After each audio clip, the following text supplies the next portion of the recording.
Hi,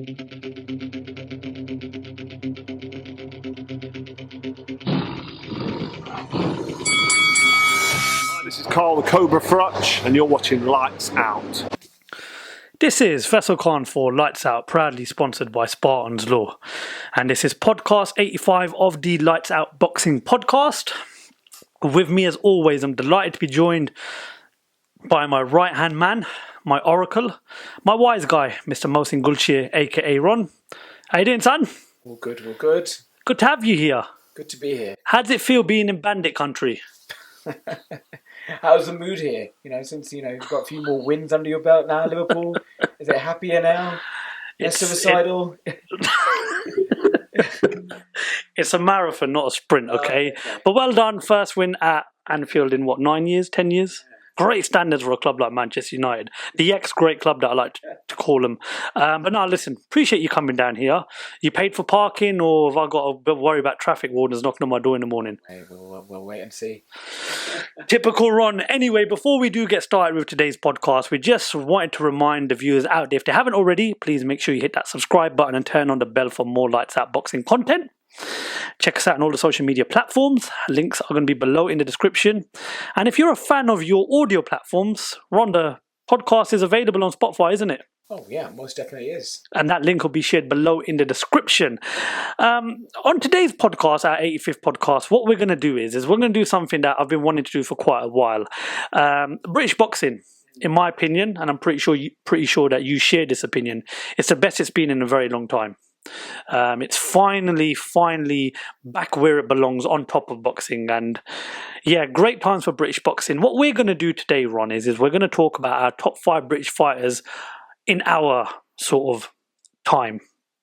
We're going to go 90s beyondwards and today's generation, and we'll both have a top 5 list which will blindly rank. So I'll blindly rank your list and vice versa. And then what we'll do is we will then combine that list, and then we'll come out of a top 5 overall list. And listen, we want to get the viewers involved in on this. So if you've got any comments, or if you've got anything that you agree with or disagree with, below in the description, fire away. But with any podcast that we normally do, we usually have a quick fire question. Ron, floor's all yours, my man. Go for it. As the topic is on British boxing and all-time British fighters, so I thought I'd make it relevant to the topic today. And my question is, best British boxing rivalry? Ooh, that's a good one. I'm going to go for White Chisora. Okay. Brutal. One word to describe it is brutal. I mean, there was hatred. The press conferences were memorable. The Gloves Are Off was my favourite Gloves Are Off episode of all time. And both fights were absolute wars. And hopefully we're going to get fight number 3, which is why, in my opinion, the greatest British boxing rivalry in my time is going to be Chisora White. I'm going to go for Chisora White. What's your favourite British rivalry? Oh, there's so many to pick from, aren't there? But the one that really comes to my mind is Eubank and Ben. Are we talking now, or are we talking fathers? Fathers. Okay. Let's talk about legacy here. Let's talk about some parliamentary procedure. Yeah, absolutely. I mean, that back then, there wasn't much social media out there, but it was, whatever we did have, it was gold mine, wasn't it? It was gold dust. Like the little moments, and where they were being interviewed on TV, and we had one of them with their backs to the other person, and the infamous quote of "Let's have some parliamentary procedure." They both hated each other, didn't they? And it's led to their sons battling it out in that great fight of the year earlier this year, and then we're looking forward to this second fight as well. So that's going to be for me. But there's some other great British rivalry as well that we could have picked. We could have been here all day. I mean, Hey Bellew, great British rivalry. Frotch versus Groves, another great British rivalry. But Cornbrook, yeah, that's another good shout. Happened a bit too late, but another great rivalry, and it puts the British boxing on the map. Kind of gets it the credit it needs. Let's have some fun now here, brother. What we're going to do is I'm going to go through my top 5 list, you'll blind rank them, and vice versa. And again, guys, make sure you put your comments in the comment section. Let us know what you think. So, Ron, I'll start off with my 5 in no particular order, and you rank them 1 to 5. Okay. Okay, go for it. Start off with Josh Taylor. Josh Taylor. Bear in mind, this is my 5, but I want you to rank them. Yeah. This is interesting. I will go for Josh Taylor, number 3. Okay. Just because Josh Taylor, former undisputed super lightweight world champion, he's given us some great nights as well. He's had some epic wars, and it's unfortunate that his career got finished when it did because of an eye injury. I don't think he gets the credit that he deserves, considering so that's number 3 for me, Josh Taylor, easy. Okay. Carl Froch. Carl the Cobra Froch. I do like Carl. Is that the bloke that fought in front of 80,000 people? That is, mate. That is, yeah. Just didn't want to get mistaken for any other bloke. Super middleweight champion. Great impressive record. He finished with 33-2, 24 knockouts. Notable win: Jermaine Taylor, George Groves ×2. You've got Mikhail Kessler, Lucien Butte, Andre Jarrell. Who was it? One that he came back. Was it Jermaine Taylor where he epically came back in that last round and great fight. What a way to come back, and doesn't get enough credit. He wanted that fight with Joe Calzaghe, which he didn't get. So that would be Carl Froch, number 4. Okay, so that's Froch, Taylor, Ricky the Hitman Hatton. You know what? Gone too soon. Mm-hmm. Ricky Hatton, 45-3, didn't duck anyone. He fought the best in his generation with Pacquiao and Mayweather. Unfortunately came up short. How can we forget the unmissable nights in Vegas that he gave? How many fans did he take with him to Vegas for his Mayweather fight? He owned Vegas that night. There's only one Ricky Hatton. And he wore his heart on his sleeve. We did a whole boxing podcast on Ricky Hatton. We can't sing his his plaudits anymore. So I would say number 5 for Ricky Hatton. Great servant to British boxing. That's Hatton, Taylor, Froch, Joe Calzaghe. Joe Calzaghe, 46-0. I'm going to put him as number 1. I think former 2-time world champion. With that impressive record to leave the boxing undefeated. He was in with the best of the best as well. Defended his title 20 times. Roy Jones Jr., Bernard Hopkins, Mikhail Kessler, Jeff Lacey. He beat Eubank Senior, beat Nigel Benn. So an up and coming, Joe Calzaghe. So that's a pretty impressive way to start your career. And I hope I haven't cocked this up. I wonder what's the next one. The next one is on my list is Lennox Lewis. Oh my God! Listen, to have Joe Calzaghe is number 1, and obviously you. Oh God! You know what I mean? I don't think you've done too bad there, to be honest, mate. Yeah, Lennox can go number 1 as well. Mm-hmm. 3-time world champion. He was the undisputed champion. Until then we had Josh Taylor on my list. Who's the second British fighter to do that. 2 defeats on his record.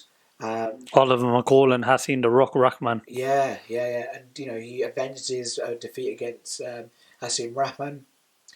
And fought against his last fight against Klitschko. I think he left boxing at the right time. He got that win under his belt, and he called time on it. And sometimes it's sad when boxers continue on for far too long. But what a jab! What what an athlete! What he did in that division. He's got some impressive record. The one fight I am disappointed that he didn't have was Riddick Bowe on his record. That was the fight we never had. But the Holyfields, the Mike Tysons, impressive. So he could easily be number 1 as well for me. Well, you've had the daunting task of trying to blind rank my list, so I guess now it is my turn now, mate. So whenever you're ready, just hit me with it. Nigel the Dark Destroyer Ben. Nigel Benn, I put him at number 4.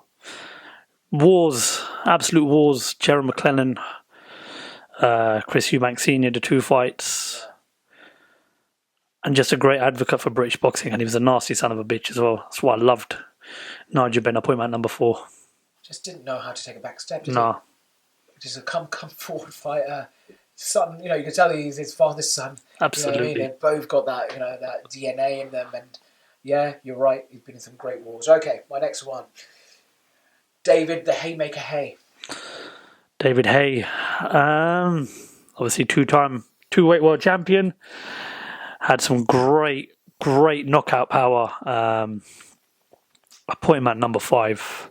He had a great career, David Hay, but that defeat against Vladimir Klitschko is always going to sort of shadow over him, because that's when the spotlight was really on. I mean, there was a lot of talk from David Hay. I'm not taking nothing away from him. I thought he had a great career, good wins throughout his career. John McMormack, fights with the likes of Enzo Macronelli.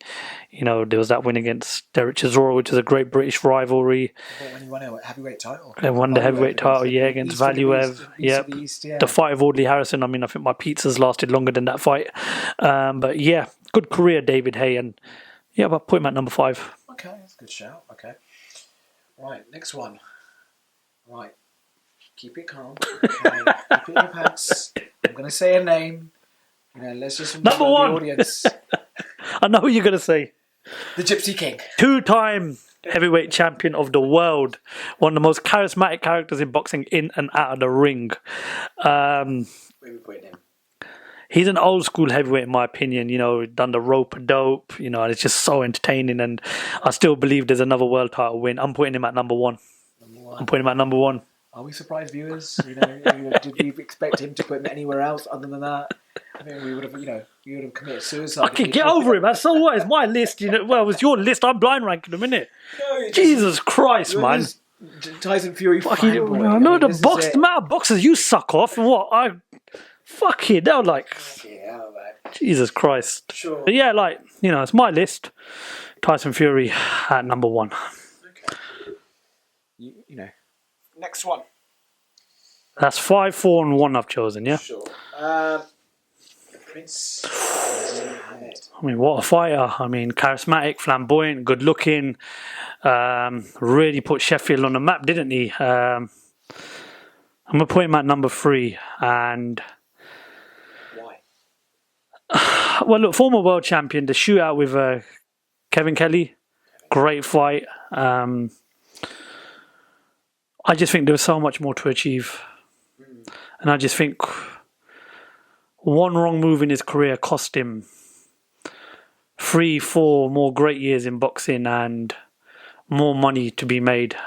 That's why I put him at number 3. And it's a shame, because I genuinely believe Naz had a lot more to offer the sport.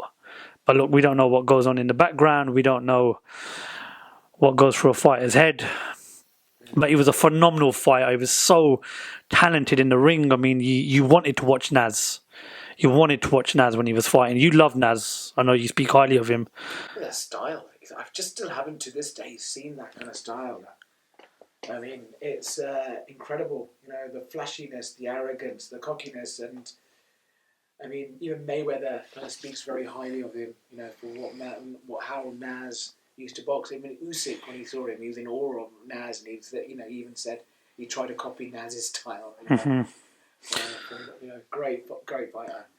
That style. I just still haven't to this day seen that kind of style. It's incredible. The flashiness, the arrogance, the cockiness, and even Mayweather kind of speaks very highly of him. For how Naz used to box. Even Usyk, when he saw him, he was in awe of Naz, and he even said he tried to copy Naz's style. Great fighter. I get that. Retired, maybe too young, maybe 29. I think it was where he walked away from the sport. Do I need to say more? Yeah, fine. I get that. Right, next one. Anthony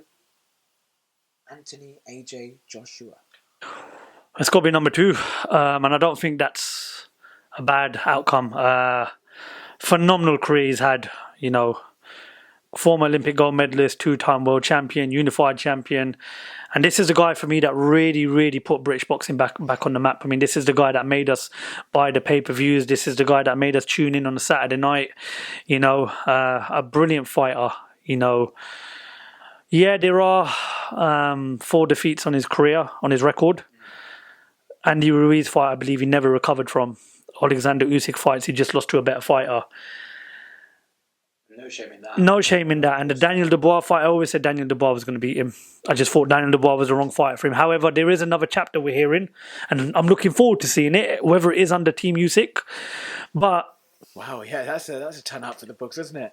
the good outweighs the bad with Anthony Joshua, in my opinion. Like, if you're going to hate on the guy, hate on the guy. But I look at what Anthony Joshua's done for boxing and that heavyweight division. The fight against Vladimir Klitschko, you know, the British rivalry with Dillian White, you know, and this is a guy that, you know, has really, really, really been a success story. I mean, he was on the verge of going to prison before the Olympics. Yeah. So he's gone to show that it's capable of being done if you just put the hard work into it. And if there's a passion out there and there's a dream that you believe in, go and follow your dream. Go and try and make it become a reality. But yeah, definitely put him at number 2. And it's a great fight, and it's going to be interesting to see what happens next. And guys, we really, really want to get your thoughts on our top 5 lists.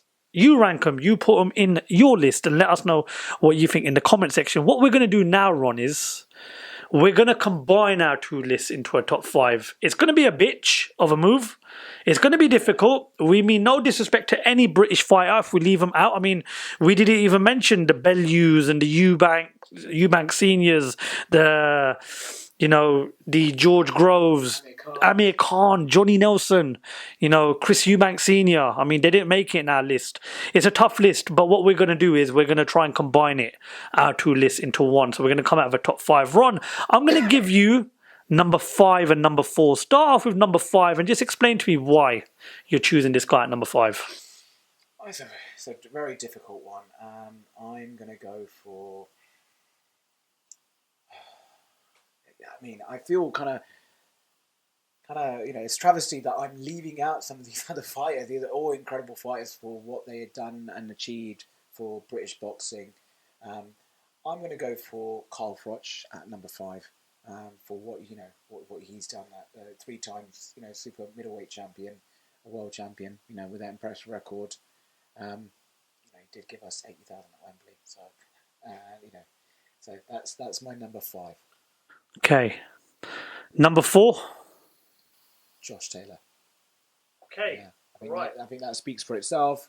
You know, second, you know, undisputed, you know, champion after Lennox Lewis. So, you know, we spoke highly of him earlier on, but that's my number 4.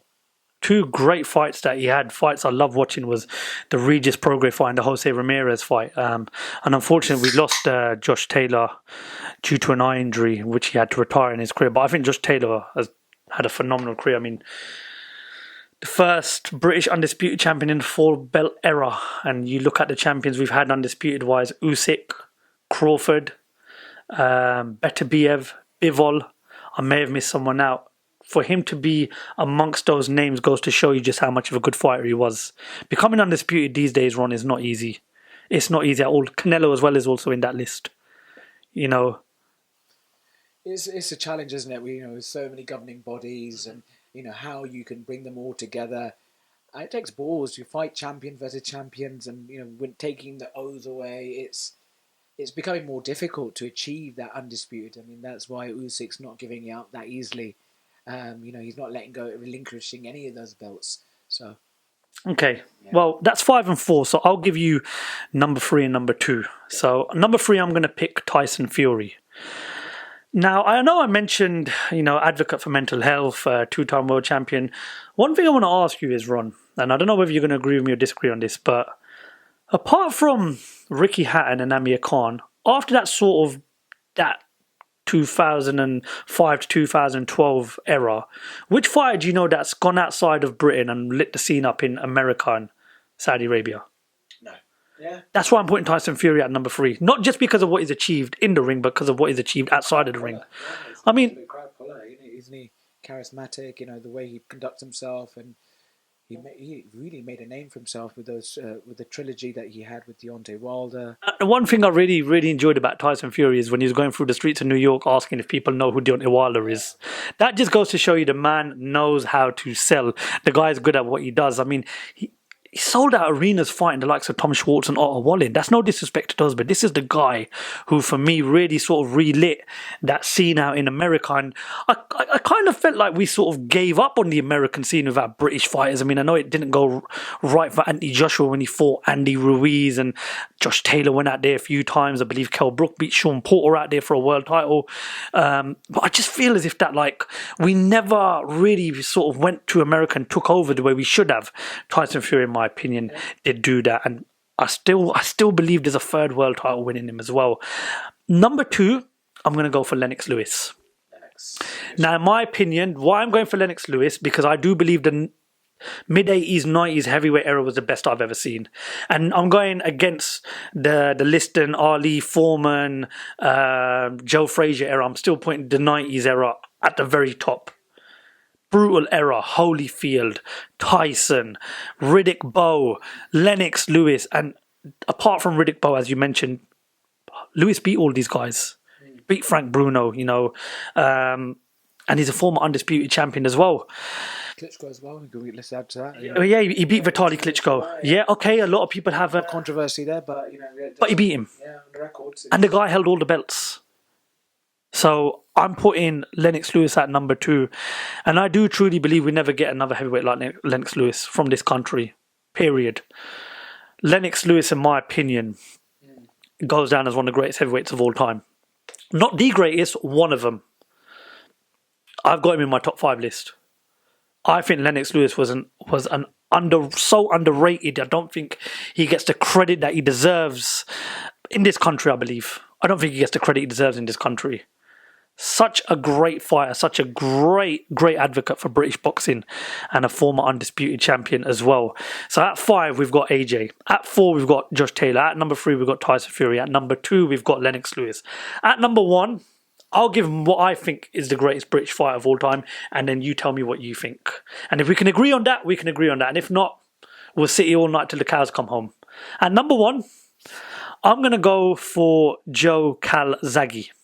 The reason why I'm going for Joe Calzaghe, I want to read you a stat out. The longest reigning super middleweight champion in boxing history successfully defended the world title over 20 times. Need I say more? Do you agree or disagree, Ron? Can't dispute that. Cannot dispute that one bit of whatsoever. You know, to leave, boxing with a perfect 46-0 record, that's incredible. You know, with the names on his record as well. Bernard Hopkins, Roy Jones Jr., Mikhail Kessler. He fought the best of the best at that time. And he got out boxing at the right time as well, you know, with his faculties intact. You know, father and son team, you know, that did so well in boxing. And, what an all-time great, you know, and rightly, you know, I'm sure he has been inducted into the Boxing Hall of Fame. Must be, you know, brilliant fighter, and I can't disagree with that at all. And the guy went over to America, fought the best fighters and beat the best fighters. A lot of people say that Roy Jones Jr. and Bernard Hopkins were sort of at the end of their career, but I don't take that away from Joe Calzaghe. I think he did what he had to do. I mean, Roy Jones was, you know, I mean, like if you think about Calzaghe, he was towards the end of his career at the time, so you know it's both the same. You know, what I mean, if it was the other way around, then fine, you can make an argument. Which win out of Calzaghe's career stands out for you the most? I don't know. I think they're all going to be good. I mean, for him, he probably personally said, you know, the Bernard Hopkins and the Roy Jones Jr. because you know the status that they had. Roy Jones was invincible at the time, but not at that point where he fought him. I would say, you know, for me, you know, listening to, early on in his career, Chris Eubank Jr., Nigel Benn, senior. Sorry, senior. So yeah, overall, that's the top 5 list. I mean, we'll go through it again. At number 5, we had Carl Froch. Number 4, we had Josh Taylor. Number 3, Tyson Fury. Number 2, Lennox Lewis. And number 1, Joe Calzaghe. To the viewers out there, just let us know what you think on that list. Ron, we mentioned something about honourable mentions because there were a lot of fighters we missed out. So just quickly give me a few names that didn't make our list but could have easily have made that list. Amir King Khan. Yeah, I would agree with that. Lit up America, a former world champion, Olympic silver medalist. Hand speed was probably the best I've seen in boxing. Was involved in some great fights, fought the best, never ducked anybody, and was a household name. Would you disagree?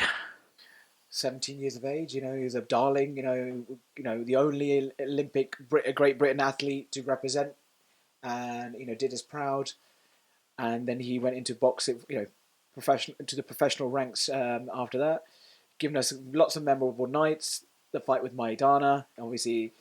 How many times world champion was he? 2-time world champion? 2-time world champion. So, agreed. Another name I'd like to go for, English, Chris Eubank Sr. Yeah. Warrior, absolute warrior. As you mentioned, the fight with Nigel Benn, one of the greatest British rivalries of all time, former world champion on a few occasions. Just a guy that you look at and there's only one word that comes to my mind. Tough. Just tough. I mean, I love everything about Chris Eubank Sr. I love the persona, the personality. I love the dress sense. I love the way he talks. He, for me, sums up what British boxing is all about. Looks like a softie on the outside, but on the inside, we all know just how much of a tough son of a gun he was. And it'd be good to see him at ringside for the rematch between Junior and Conor Benn.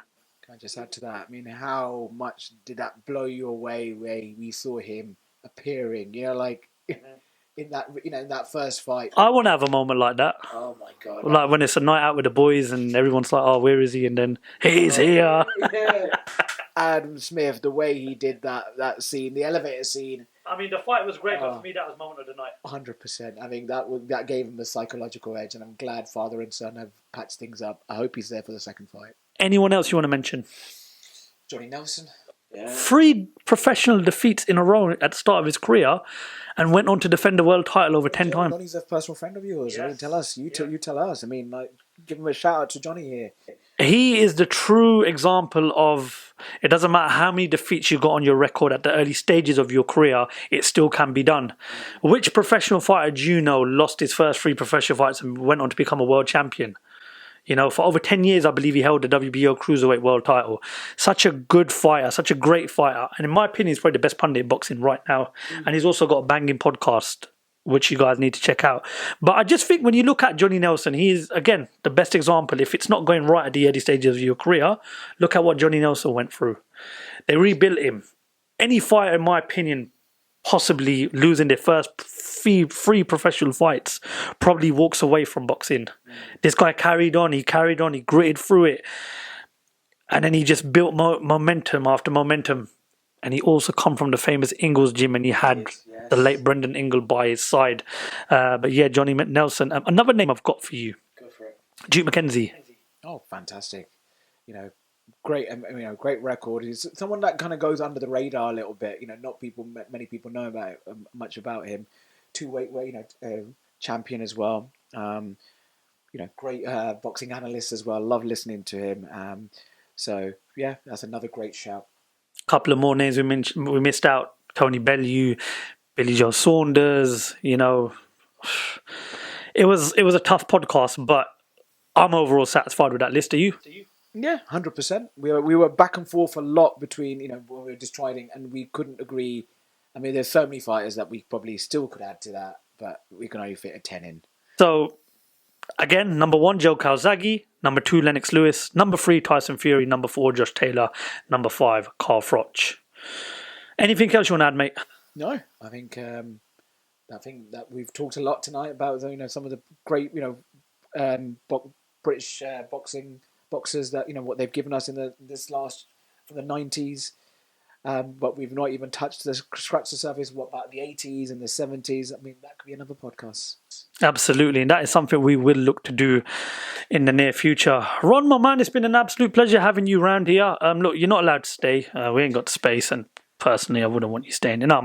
All jokes aside, I really appreciate you jumping on again, and fingers crossed we're going to be doing plenty more of these podcasts. We are going into Eubank Ben 2 fight week, so there'll be something on that as well. But yeah, appreciate your time. Thank you very much for having me. Guys, if you haven't already, please make sure you hit that subscribe button and turn on the bell for more Lights Out Boxing content. This was our 85th podcast, which is available on all the audio platforms, including Spotify. I just want to shout out our sponsors, Spartans Law, the best law firm in the business. And if you want representing in and out of the courts, you need a Spartan on your side. So guys, thank you very much for watching and listening to podcast 85 of the Lights Out Boxing podcast.